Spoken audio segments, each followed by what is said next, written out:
Well, it is springtime here in Houston, and hopefully it is getting to be springtime where you live too. Days are getting longer, and we're sprucing up rooms and doing things like that to, just create a sense of peace and some relaxation here as we get ready for spring. So, this is Tom from Cerulean Bay, and we're back for another episode of Tropical Escapes at Home.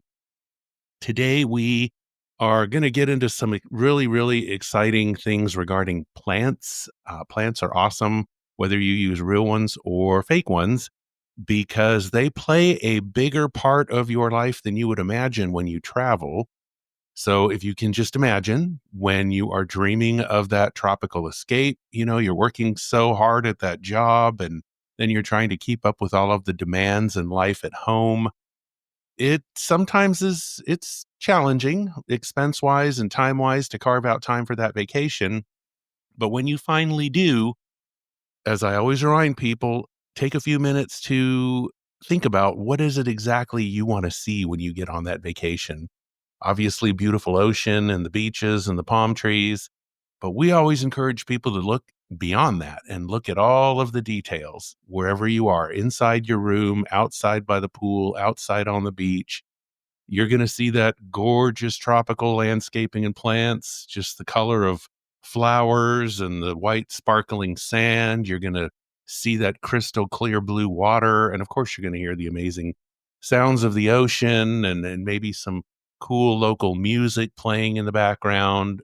It just all feeds into that sense of peace, calm, tranquility.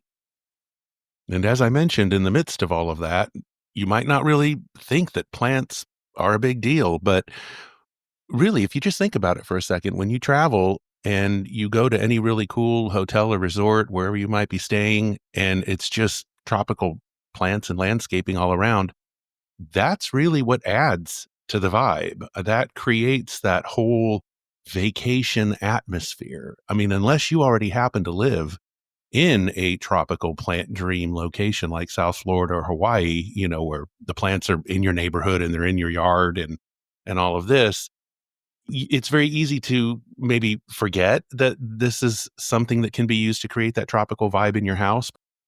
But for those of us who don't live in places where you don't readily see tropical plants and landscaping, outside your window, it is a big deal when we do travel, and that's part of what we want to go looking for. So, as I always say, when you get to your hotel or your resort when you're traveling, start out in your hotel room, start out in the lobby, just start looking around for details and inspiration before you go and grab that first cocktail at the bar or out by the pool. Just take a quick note, pay attention. What does your room look like? What kind of art might be on the walls, or what kind of decor and furnishings are in the lobby? What is it that's giving you that sense of, I'm here, I'm at my tropical happy place? And then obviously when you get outside, hopefully you've got great weather going on and you're just going to see how they design the resort or the hotel outside. What's it like walking out to the pool or walking out to the beach? For me, when I start to see all of the plants and landscaping, that for me, honestly, it's just like a visual drug. There's just no other way to say it. When I see a mini palm forest in the poolside landscaping, or, you see 30-foot high walls of giant cane bamboo along a fence line or the hotel's property line, and then they've got all those big leaf tropical plants in front of it, and then maybe throw in a cool water feature, a rock waterfall or something. Those are the things that really make me wish I never had to leave. I mean, yeah, I love getting out on the beach and just hanging out on the sand and being in the water. But when you're relaxing in that whole tropical environment there, surrounded by just the plants and the beauty, that's the part that I absolutely love. And I could just hang out there forever. My wife and I, we were fortunate enough to be able to get back to San Diego in December briefly. And we visited with a glass artist there and with some friends and family. And we stayed at Humphreys Half Moon Inn, which is down on Shelter Island in San Diego, for those of you who might be familiar with it. Beautiful place to go, right down there on San Diego Bay. And when you drive onto the property to park and to reach the lobby, there's this amazing scene, as I call it. They've got this big grouping of palms and giant bird of paradise and other tropical plants, and inside of it, there's like a waterfall feature with a little bridge, and it's all designed in this really cool Polynesian tiki style. And at night, it's just a visual masterpiece because they've got these strategically placed up lights, and they've got these big gaslit flaming tiki torches, which are just phenomenal. And we were walking to dinner one night and we passed by that, and I just could have hung out in that thing for weeks and have been perfectly happy. Absolutely love that kind of thing. If you are in a place maybe like at Miami Beach, or you're traveling to Hawaii where you've got a number of hotels that front the beach, in Miami, you'll see the big resorts like Lowe's Resort, or there's the Ritz Carlton, and then along the street there, there's smaller boutique hotels like the Sagamore or the Royal Palm. Every one of these has the most amazing pool and lounge areas, from big spaces to small spaces. The way they're done with the landscaping, it's just absolutely stunning, and we just love it so much. And it's the same when you are in Hawaii, or you go to Costa Rica, or you're in the South Pacific. You know, most hotels and resorts, you're going to encounter that same type of look, that same vibe that really comes from the plants and the landscaping in there, and the flowers, and just how they've done it up. It's all part of the atmosphere. And to me, it's one of the most overlooked. It's, unless you're really, looking for that, or you're really into plants like I am, a lot of people, if you ask them what was it specifically that you loved about being there, they do have a hard time describing it. They can tell you, oh, it was just, beautiful, tropical, whatever. It was just the whole vibe, the magic of it, the beach and all of this. But when you really get into the details, what was it? I'm telling you, it is the different plants, the different palms, however they've landscaped it, the lighting they've used at night, the way it lights up. Then you throw in the really cool music, or if they have live music, or even if it's just some really cool piped in music there and you're hanging out at the bar. It's the plants, it's the landscaping, it's the tiki torches, it's all of that that just really, really creates that vibe. So, as I mentioned, unless you live in a place where you can easily grow these things in local climates, it's a challenge when it comes to the outdoors. But what about where you live? What about your home? There's so much you can do indoors to recreate bits and pieces of this tropical magic. It's an underrated field of study. I don't think anybody looks at it, or if they do, it's not deeply enough. I mean, I'm not a doctor, I'm not a mental health counselor, but I do believe that tropical plants, and even fake ones, if real ones are not for you for whatever reason, because you don't want to deal with the care, or maybe because of allergies, you can't have them. But they really do improve your mental and physical health. And that's a big part of what happens when you're on vacation and you're hanging out in a beautiful place. It is mental healing. It is relaxation. And we are big believers in recreating that at home as much as possible.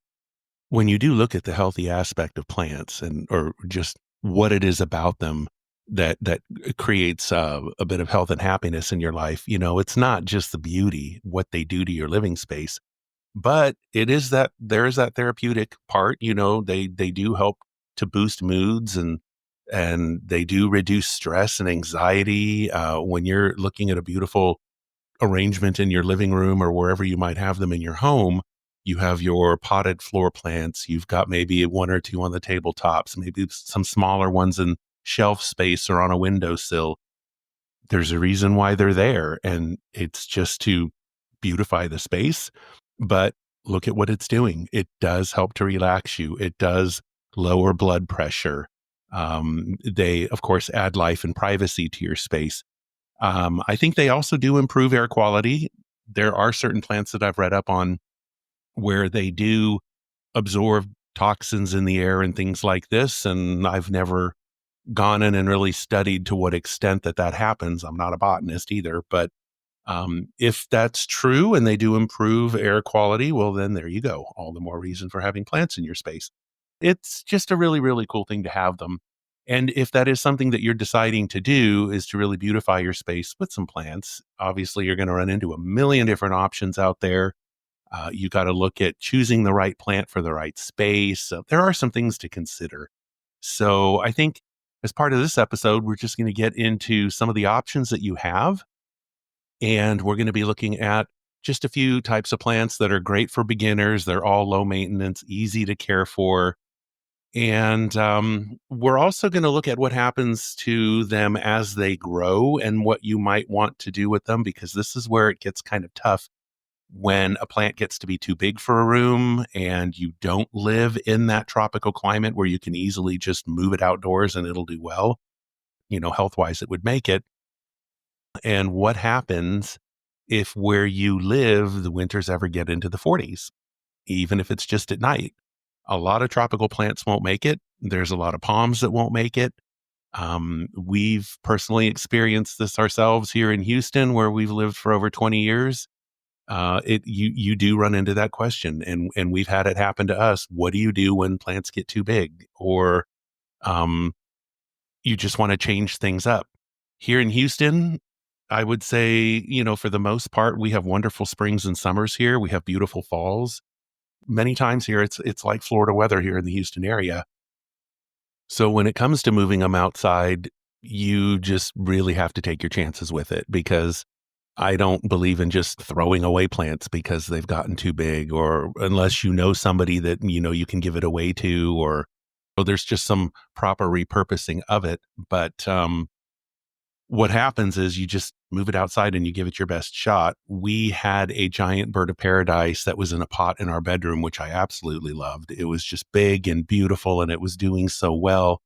But giant bird of paradise are exactly that. They're giant. And when they thrive outdoors, I mean, these things can grow 25, 30 feet tall. They're very, very wide. They do make a flower. It's not like the smaller bird of paradise, which blooms in a yellowy orange and there's purple and blue in there. There's a lot of those back in San Diego. I remember those. These ones, they do make a big purplish blue flower, but they don't flower indoors. They have to be outdoors to flower. And when this one got too big for our bedroom, I actually planted it out back because I had seen a couple of them in our neighborhood. And I noticed in the wintertime, they do freeze back. You're out there trimming off all these big, huge, giant dead leaves because it got down into the low 30s or even the upper 20s. But the base of the plant would live and it would grow back. But what happened over the years was the base would get bigger and bigger as it got cut back every year. And the new growth coming out of it was smaller and smaller until finally it just wasn't worth keeping. And I had to have my gardener dig it up and tear it out. And I think it had been outside for maybe about 5 years. Yeah. So it is very, very important to consider where it is you live and what you're going to do with plants if you, for whatever reason, can't keep them indoors. And in talking about the weather, what I think we should do is just take a quick look at this, because plants can be expensive. And the last thing you want to do, especially if it's your plan to keep it indoors and then move it outside at some point, if that is part of your plan, even with all of the best pampering and care, you want your plants to make it. And like I said, plants are expensive. They've just gone up, and not quite sure why that is, but you want to make sure you're making the best decisions you can. So I think a good example to use here would be, let's just look at coconut palms. We're big palm tree freaks here, and there's just a lot of different varieties of palm trees out there. But coconut palms, which are my most favorite palm tree, if you didn't know, those cannot take regular temps below 60 degrees or they won't produce coconuts. And I did not know that until I read up on them. And then if the weather cools regularly into the 50s, such as in winter, for extended periods of times, the tree will actually die. So they can't even take long times or, long spells of weather that's in the 50s. And Home Depot, they used to, I don't know if they still do, but they would occasionally sell these big sprouted coconuts where a new tree is actually starting to grow out of them. And this was back in San Diego, and they were really cool. And I had one and I grew it until it was pretty big inside of my apartment. And when it got too big, I had to move it outside. And again, this was coastal San Diego. I mean, the beach was maybe 10 minutes away. It ended up dying. It never did well. And I took care of it as best as I could. And I was pissed because it was a beautiful palm. And then as life went on and my wife and I ended up moving to Houston, there was a coworker of mine who became a good friend, and he lived in Florida, just north of Boca Raton. And we were talking palm trees because he had a big, beautiful one in his yard out by his pool. And, I told him, I said, well, why is it that in places like Orlando or North Florida, Pensacola area, and you don't see them? And he said, because you have to live below the coconut line, and that's West Palm Beach. And meaning that if you live north of West Palm, there really are no coconut palms that continually thrive and do well from year to year. And the further north you go, there's less and less of them because as obviously it's those fronts in wintertime as they come through, there's parts of Florida that they experience freezing weather. If not every year, most winter times they'll have some spells of it. So to have coconuts, you have to live below the coconut line, which is below West Palm. And that's why when you get into places like Miami and Key West, palm trees are everywhere. So that made sense to me. And I wanted to research that a bit just because, again, I love plants. And that's where I discovered that even in places like Miami, where they flourish everywhere, Miami does occasionally get into the 50s during the winter, even some 40s on those rare winter nights. And coconut palms are sensitive enough where they'll get damaged, but they're largely unaffected. I mean, the leaves might get burned, but it doesn't affect the survivability of the tree. And even in Miami's past, they've had some historic lows into the 30s and even the 20s. And so plants get damaged, and but there's no real issue. They end up recovering. So obviously, that shows you that some brief cold spells won't kill these plants. But then living in San Diego, as I wanted to find out, well, it never gets that cold in San Diego. Why don't they grow here? And that's when I started learning about the hardiness zones. And there's the USDA hardiness zone map, which I've mentioned in a previous show. And that's really worthwhile to get to know and to look at. But that's where I learned about the tropical palms. And then you have cool hardy palms and you have cold hardy palms. And for those of you who might not know, cool hardiness and cold hardiness basically just describes how well plants are going to do in cool weather versus outright cold temperatures. And when it comes to palms, it's not always easy to determine which ones are going to fit where unless you really get into them. You have to study which species you're interested in and really look up where it's going to do better than others. And again, it's important to do because I find buying palm trees to be expensive. So just as a quick overview for you all, cold hardy palms, those are like the Washingtonias. It's called a Washingtonia or the Hollywood palms if you see those on TV. The ones that you'll see line the streets of Beverly Hills or Hollywood, whatever you might see on TV. Those are cold hardy. They're very popular here in Houston too. I had two 50-foot ones in my backyard for years. They were here when we bought the house and we took care of them for years and years, and they grew very, very tall. And then in the big Texas freeze that everybody heard about back in 2021, it went down to 12 degrees for a couple nights and 15 during the day. I think we had 3 days of that, and it killed those two trees. So even though they're cold hardy, they do have their limits. But there are other examples of cold hardy palms, and I discovered this when I was living in Switzerland, which was a long time ago. Back in the late 80s, early 90s. I lived in Geneva. I lived in Zurich. I was there for about 4 years. And when I would take the train through the Alps to the south side of the country, which is the Italian speaking part going down towards Lugano, the first time I did it, I noticed when you come out the other end of the Alps on the south side, there were palm trees everywhere, covered in snow, but it was sunny. And I'm like, oh my God, there's palm trees in Switzerland. And I had to look into that, and I found out that there are certain species of palms which will grow in southern Switzerland, and then you get into Italy, where obviously the weather gets better, it's not as cold.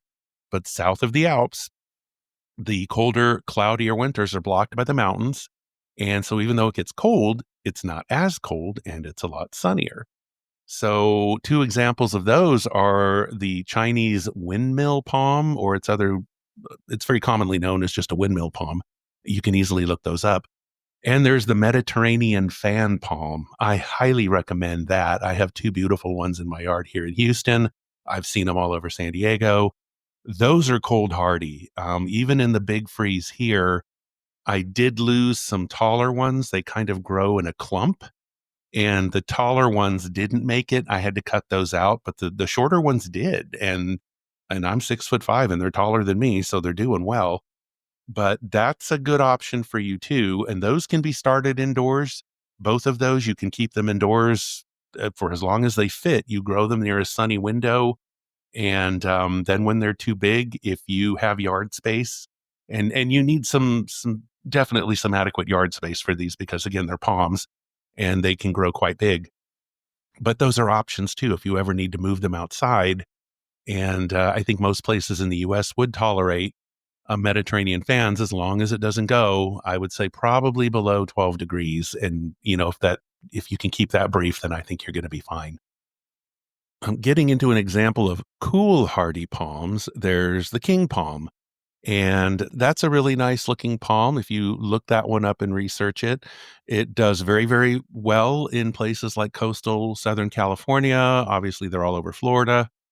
So they do grow outside of the tropics.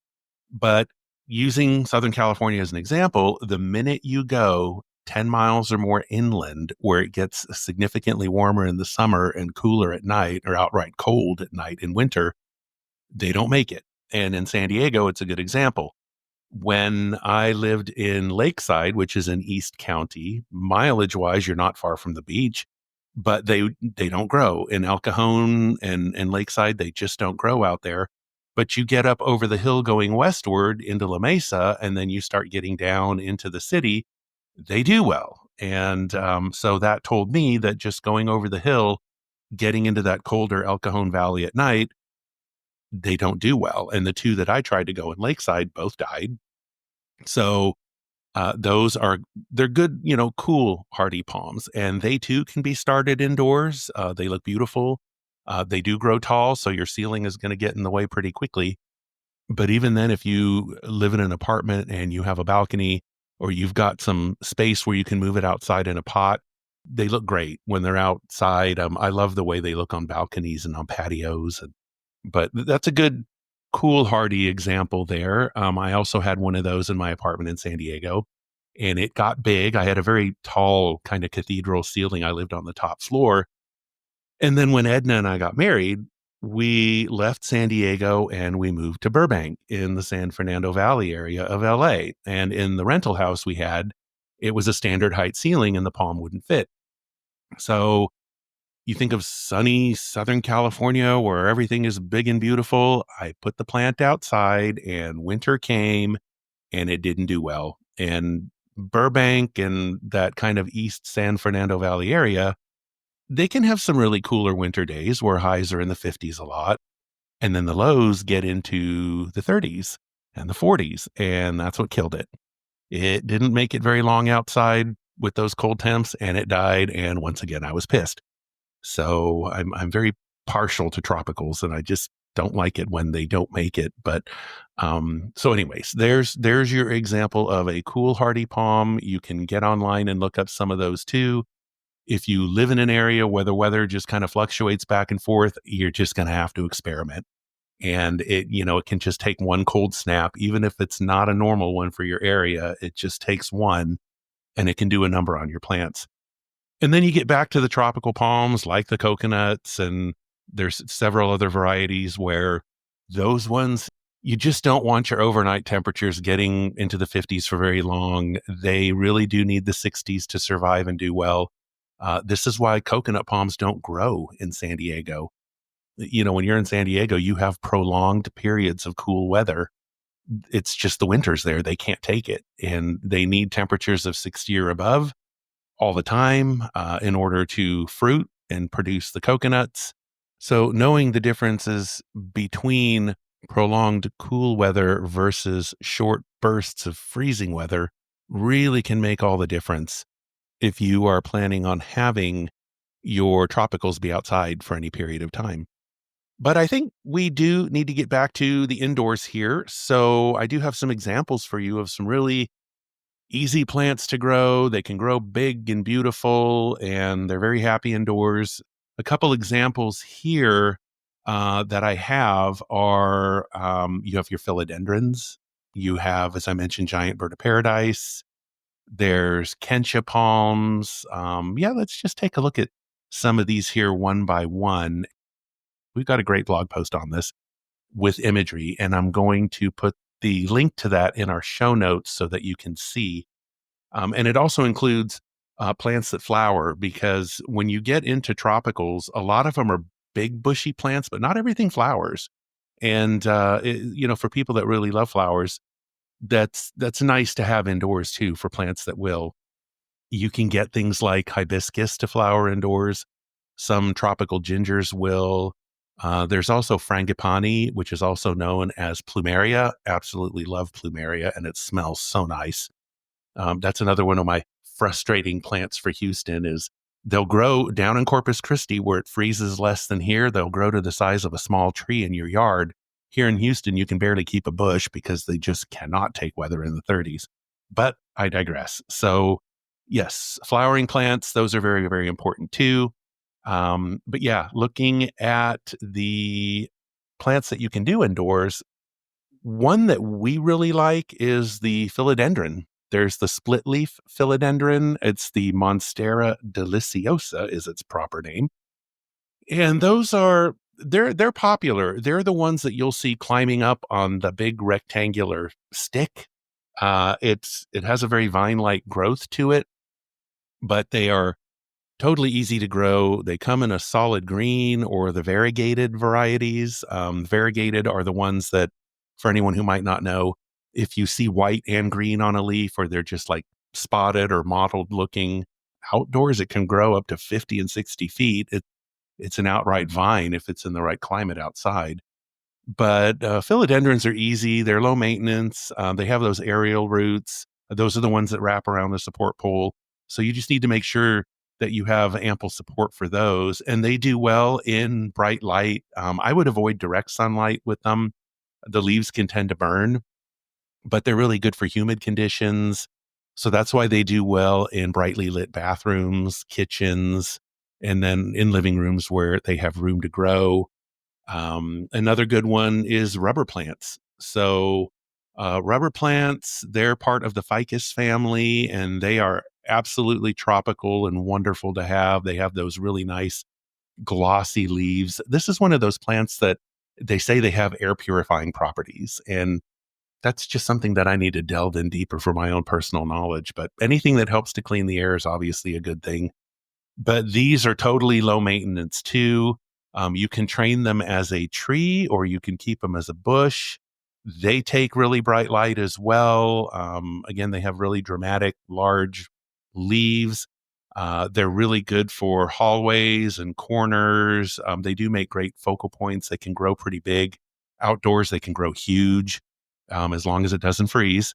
So I remember our neighbor in San Diego had an absolutely massive one. The thing with rubber plants, though, when it comes to pruning, they can be messy.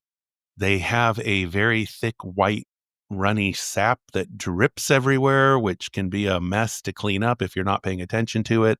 So, yeah, keep an eye on that if you ever have to like trim leaves or cut a branch, it bleeds that white, sappy stuff. So, but they're a great low maintenance plant. Let's see, we've got another option for you here, the snake plant, or otherwise known as the mother-in-law's tongue, which is not a very nice name.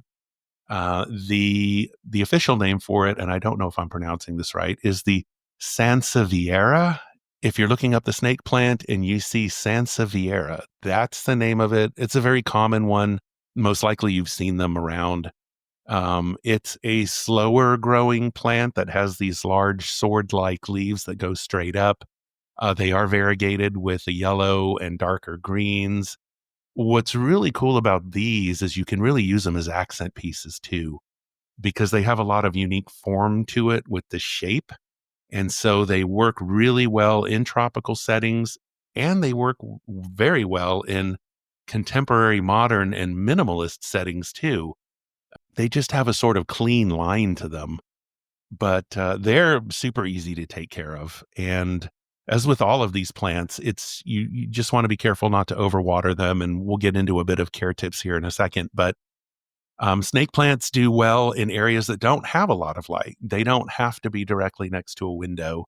So they're very useful in providing interest in all kinds of spaces you might have in your house. And yeah, they're really, really cool. They provide a cool look depending on where you put them. One of my favorites is the fiddle leaf fig, which is also a ficus. And these grow big and beautiful. We have a 12-foot one near our front door. The entryway to our house is 2-story height, and this thing is a beast. We just had to trim it back. It's very happy where it is. The thing with fiddle leaves, when they're happy, leave them alone because they can be a little more fussy depending on the light. These have big, leathery, paddle shaped leaves, and you'll know if they're not happy because they'll start to drop leaves, and you don't want them to do that because they can look really thin. They can start to look sparse very quickly. So when your fiddle leaf is really holding on to its leaves and it's looking full and green, we don't recommend moving it because it's happy. And happy plants are awesome. But yeah, they've got a really cool structure to them. They can really be a big statement piece in a room if you've got space. They can handle some direct sunlight if it's in the morning or the evening. If you've got big windows that let direct sun in all day, I wouldn't recommend that because the leaves can burn. We've kind of got a very sheer curtain that's in front of the window where ours is, so it helps to diffuse the light and it doesn't burn. But this is another plant, though, since it's a ficus, pruning it can be messy. The sap is not as thick as a rubber plant, but it does drip. And you want to have a paper towels or a cloth that you're going to throw away or something if you've got to do some pruning because it will drip. Another cool tropical option is acacia palm. These are also known as parlor palms or century palms. These are multi-clumping, meaning there's many stems that will come out of the pot, so it's not singular like a tree. These can grow pretty tall. They can get up to, I think, about maybe 6 or 7 feet tall.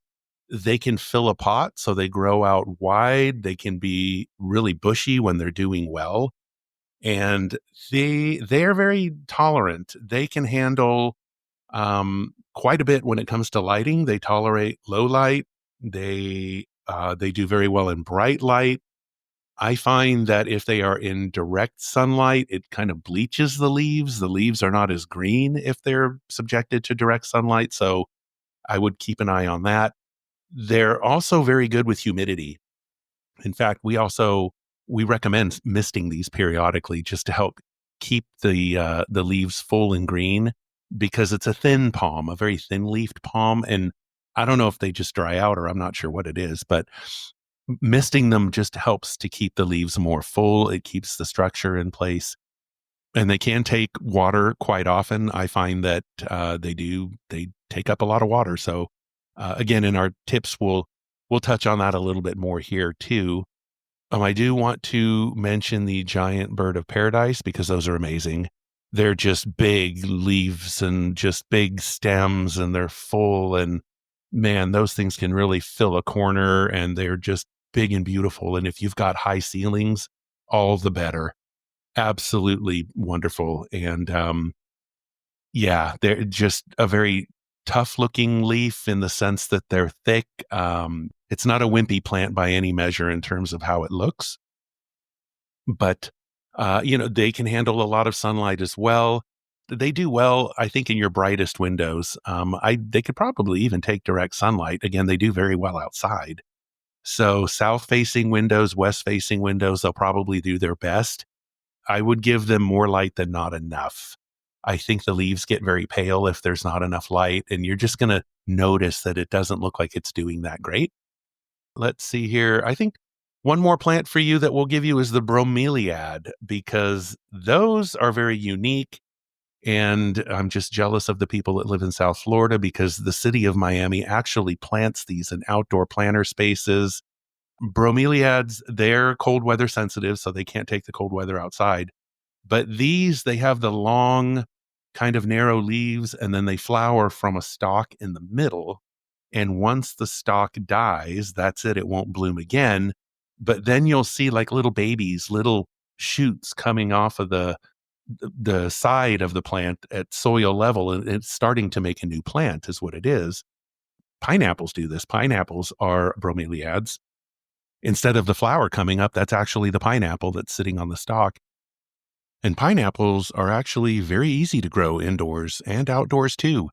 If you do plan to grow them outdoors, just know that they don't take winter temperatures in the 40s or 30s very well. They start to yellow and it will eventually kill them off. So if you live in a climate where it gets cold like that, keep them in pots so that you can move them indoors as necessary.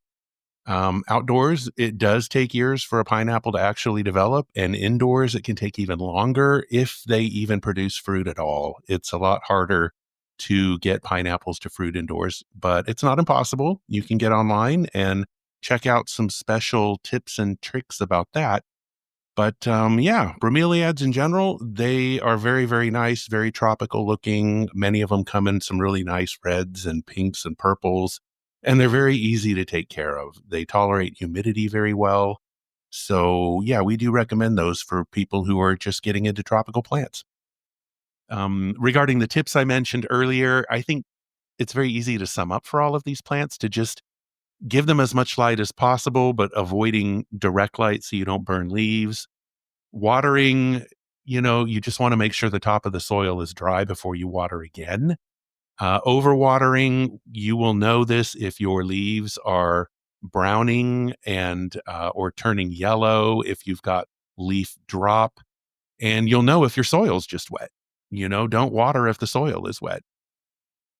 Something else that I would mention when it comes to the care, in addition to the watering, is when it comes to fertilizing. These are all very, very easy plants to take care of.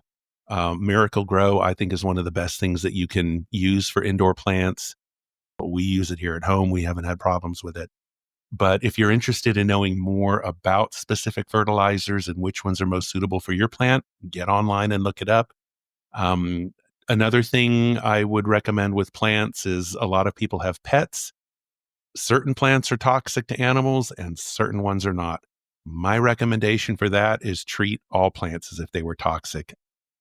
I personally do not believe that there's any plant out there that is truly safe for your dog or cat to eat. So, when focusing on toxicity and whether or not they are good for your furry family friends, I say just treat all plants as if they're toxic and keep them away from pets as much as possible. Train your pets to stay away, whatever you've got to do, because even if the plant is harmless, you don't want your pet destroying it and like eating half of it because that's going to look terrible. So, yeah, just treat all of your plants as if they're toxic. And with children too, children and plants, and maybe when you're teaching them about plants and teaching them how to care for plants and how to repot and prune, I think it's awesome that kids learn how to do all of that.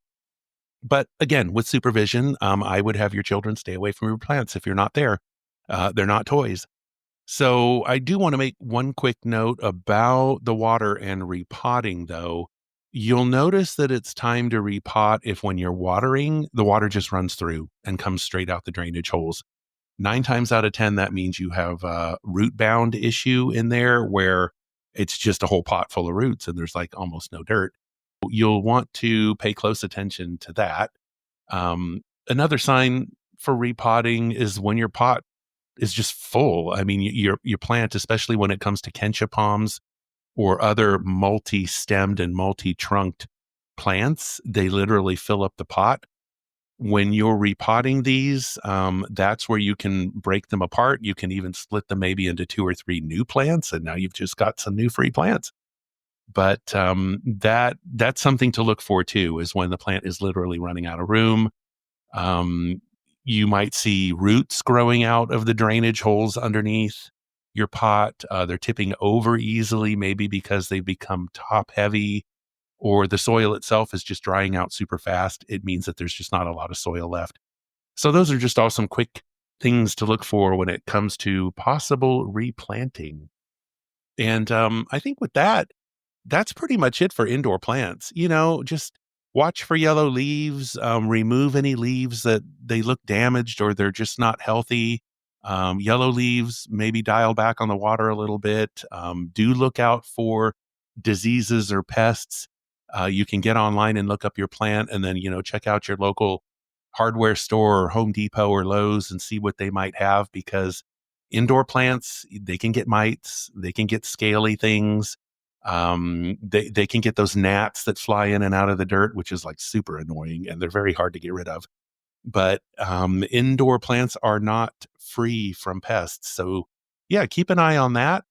As you're pruning them, if you want to bush out your plants, prune the taller ones. That typically forces a plant to grow sideways, literally, and to start bushing out. If you do want more height, trim that new growth that's coming out at soil level or just off of the stems, and that will help force some height into your plant. So yeah, I think hopefully those are some good tips for you for some indoor plants there. I do want to make a quick note for anyone who really feels that they don't have a green thumb, or that you just don't want to fuss with real plants because they're not for everybody. Some people are like, oh, hell no, it's just too much trouble. And no matter what I do, we'll kill it. There are some very, very good quality fake ones out there. There really are. And the fake ones, or faux, as some people call them, the quality of those has gotten amazing over the years. When you get on Amazon or you're looking for any kind of fake plants, there are beautiful ones. And if that's your thing, go with it. This is your tropical space. You want to put together something that's relaxing and wonderful for you. And they come in all shapes and sizes. There are also the philodendrons. They do giant bird of paradise. They do the different ficuses, even intricately detailed plants like the kentia or parlor palms. Flowers have come a long way. So yeah, get online and check those out. As I've mentioned before, when it comes to fake plants, you do want good quality, because if they obviously look fake, to me, there's nothing worse. That just comes across as being phony, and you don't want anything phony in your house, and nothing screams plastic more than a poorly made fake plant. And they do require dusting, even though you don't have to water or prune. You do got to keep them clean, just like you do with live plants. So take them out, blast them with the hose, or get that rag out and start dusting them off. But yeah, if you want to go with the fake plants, there are some beautiful ones out there. We've got a couple pictures in our blog post, and shopping around online will lead you to some really, really good ones.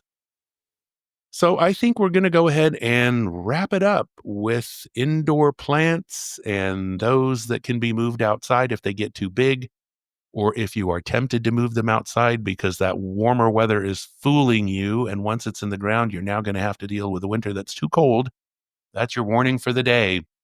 And Houston is horrible for that weather wise. It can just deceive you weather wise. And then winter comes and you're doomed. And it's just so cold and you're doing everything you can to save it. But yeah, hopefully you've enjoyed this episode today and you have got some really great info out of it. But as always, this is about your tropical space. You do what works for you. You create it the way you want. This is your space, and it's your little place to retreat from the world. So we wish you all the best with that. And hopefully you'll visit us at ceruleanbay.com to get some really great tips and ideas there. Check out our other podcast episodes. We've got our blog posts. We're also starting our YouTube channel. This is new now. We're getting into video. And yeah, that's a whole other thing. And we promise we won't scare you with that. But it's that's new for us. We want to be able to show you just some great examples of things and some great imagery. So yeah, the YouTube channel's coming. Check us out on Patreon. And we've got some great premium content there, which is available to our subscribers. We've got our merchandise coming. We've got our can coolers, or koozies as they are known here in the South. Our logo is on those, and those are looking really cool. We've got t-shirts coming and things that we're going to add to our online store. So yeah, check us out on Patreon, ceruleanbay.com. And in the meantime, have an awesome week. Just a fun week. Springtime is here. Run with it indoors and out. And we wish you just tons of tropical fun and all the best. So until next time, take care.